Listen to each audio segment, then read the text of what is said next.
the reworking of stories to paint a demonstrably false narrative, pro-Russian narrative, about the origins of the conflict in Ukraine.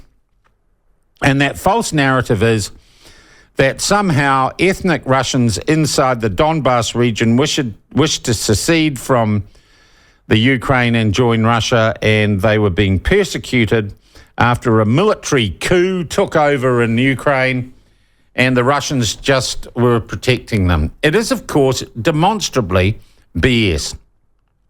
But how did that message get out, and how is it being spread around the world? Well, one group of people keeping an eye on this is New Zealand's Ukrainian community, and there's an organisation called Mahi for Ukraine who've been doing good work and highlighting the issues there, coordinating with people in Ukraine, and basically, fighting the fight for Ukraine. The group is called Mahi for Ukraine, and one of their spokespeople is Kate Turska, and she joins us now. Kate, nice to have you back on the platform. Welcome.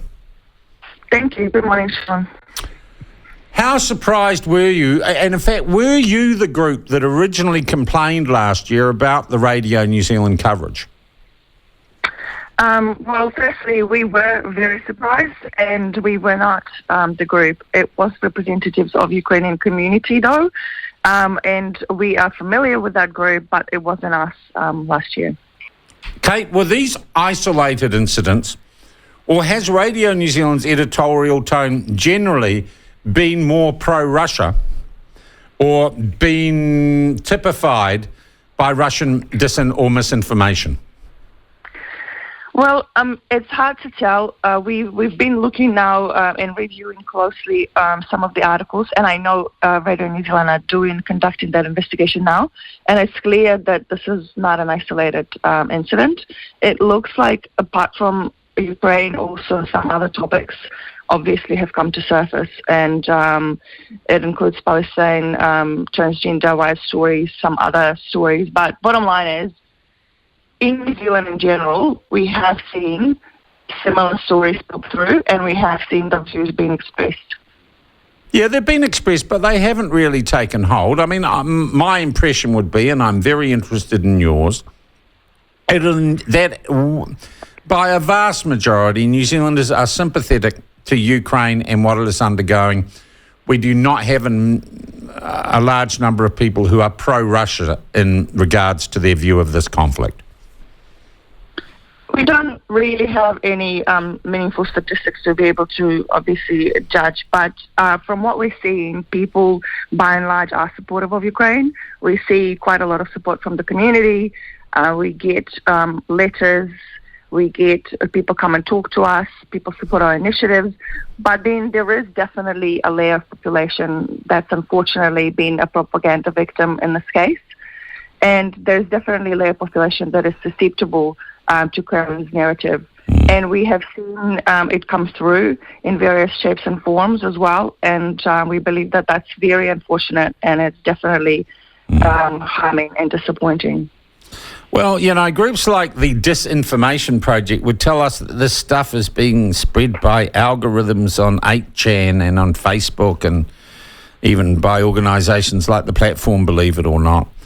It must be really disappointing to realise that disinformation was coming from one of the largest government-funded legacy media organisations in this country.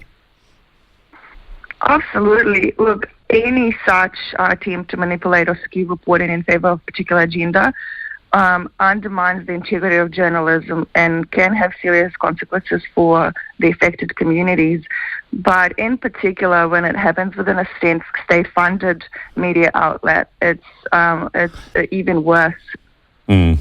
Are there other examples around the world of Russian disinformation being spread through official news channels, or of, if you like, covert or black psyops by the Russian government to try and influence public opinion in other countries?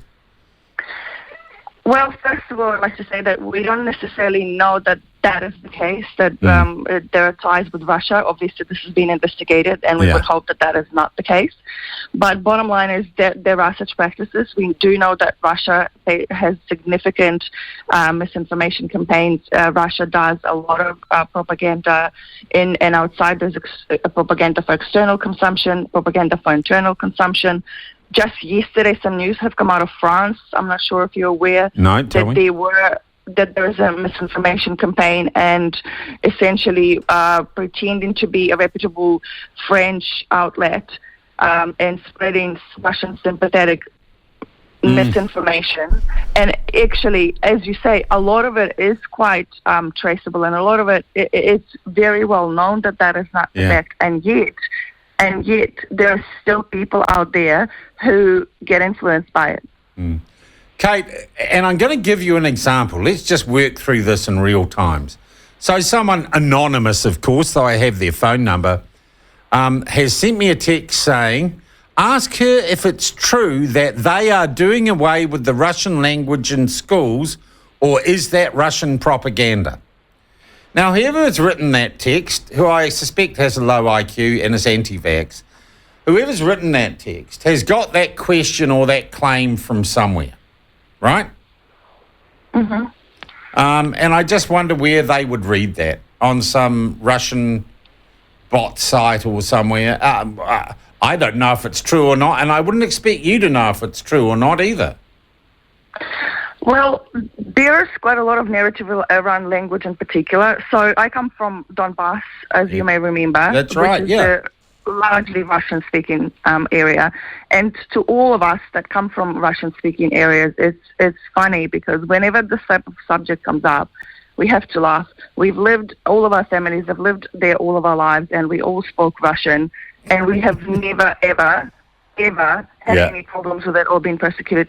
And the question you have to ask, why did we all speak Russian? And it's not because we're ethnic Russians or because we want to be with Russia, etc.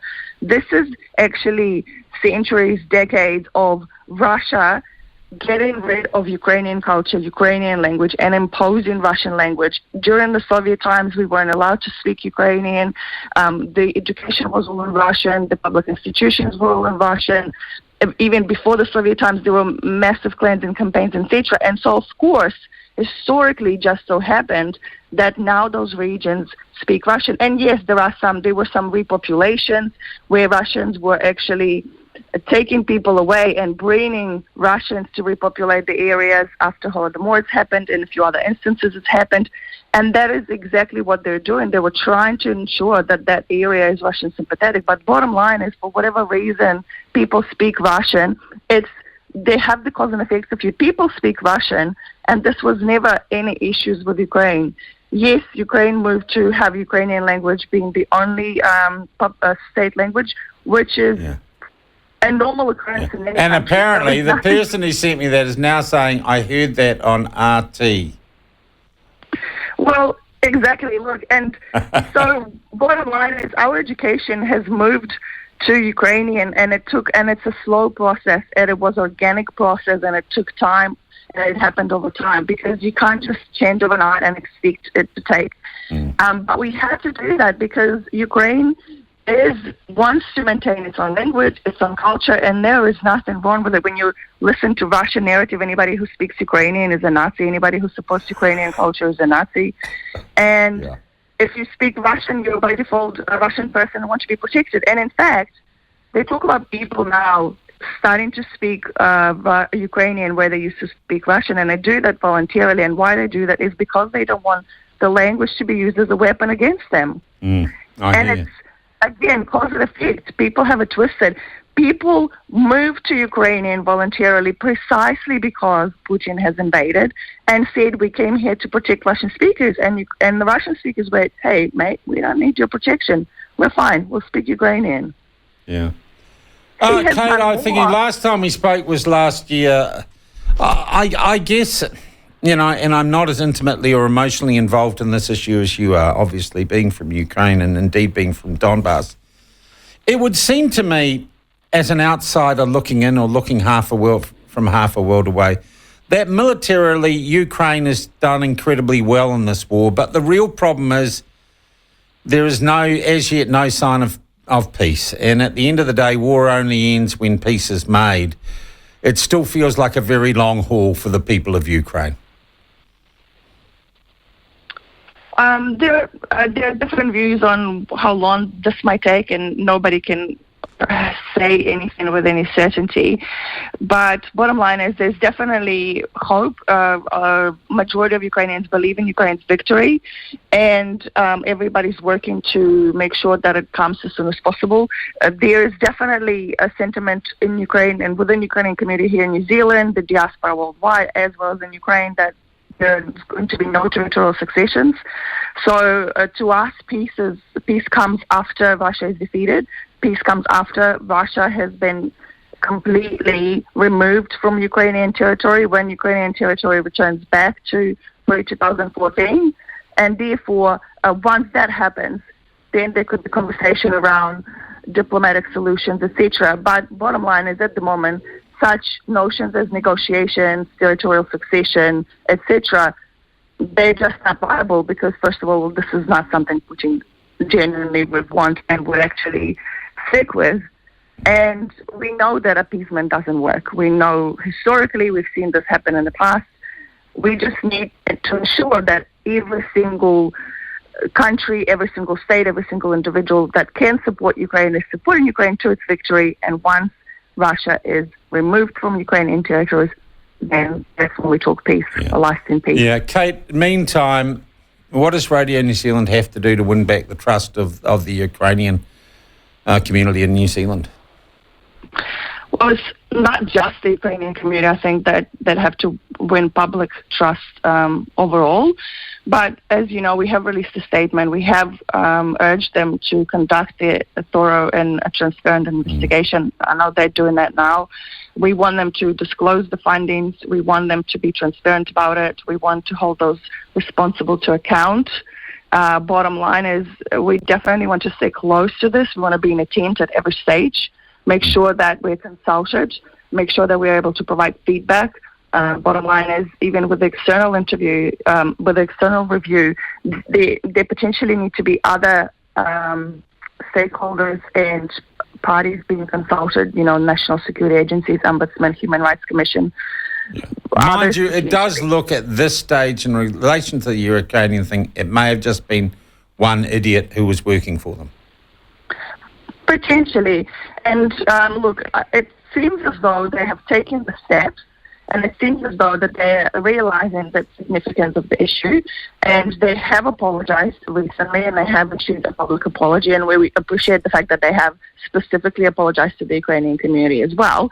But one thing is to apologize, another thing is to actually stick to the measures. So we would want to see some measures put in place so that something like this can't happen again.